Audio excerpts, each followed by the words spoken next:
Money Vikings Collectibles. Hope everybody is doing well and hanging in there in these kind of turbulent times in the world and investing and all that. So staying healthy, staying positive, trying to look at the bright side of things, I think is all critical at the moment. And along those lines, something that's really fun is collecting and collectibles. I'm going to shift gears a little bit on this one, do a short video. People often ask me, you know, it's one thing to invest in the older key comics and key issues, but, you know, those are very expensive.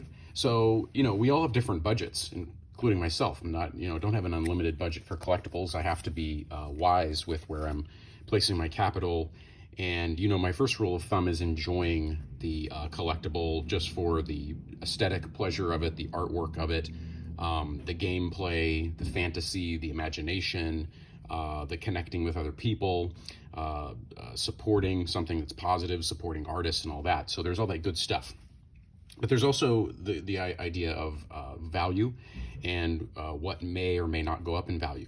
So people ask me, you know, what can I buy now that's sort of off the shelf that may go up in value? So I came up with three that I think might fit that bill.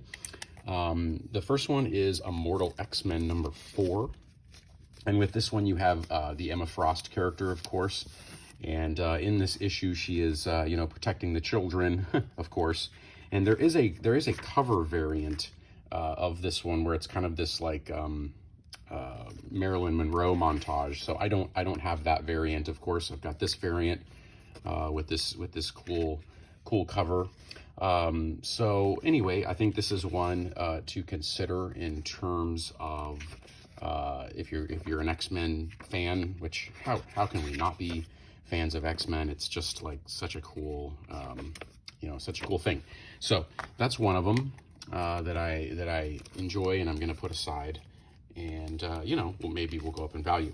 The second one is probably no surprise to people. I'm obviously a huge fan of Mandalorian. I thought that was just really awesome. The whole Western vibe, it brought back all the feelings of classic Star Wars. And this is the first ever Mandalorian comic. And so this is issue #1, which is on newsstands as we speak. There are also, I believe, a couple of variant covers. And, you know, I don't have a sense of which cover would be the most valuable, and it all, sometimes it depends on the artist. You know, there's different factors there, but this is a nice feeling book.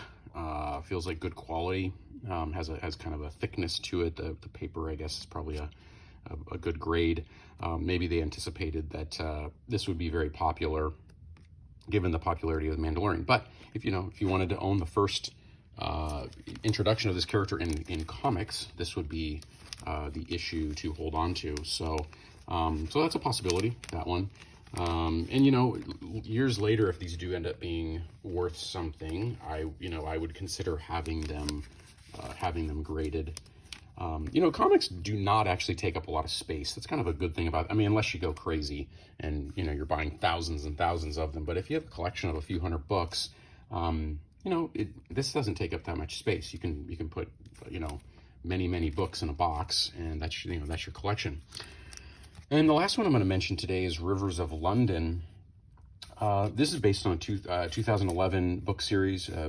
Peter Grant is the main character from the Metropolitan Police Department, recruited into a kind of magic society, and you know, dealing with magic and supernatural. He becomes an apprentice wizard. And one thing I would say, so #1, really cool characters, fun story. But I would say that this to me has all the markings of you know, going to the screen. I don't know if that'll be movie or TV, but I think it'd be a pretty awesome and popular TV series. And you all know that when, you know, characters and stories go to movies, that certainly impacts the value of the comics. It just really does. You know, your little Doctor Who. I do a presentation at the Doctor Who Con regularly, and so if you're kind of a Doctor Who, it's kind of in that vein. You see the advertisement on the back. So anyway, Rivers of London is another one to consider. So these are three that I think may hold their value and may go up in value over time. But again, collectability for me is also about the pure joy of the story, the art form. That's my number one rule.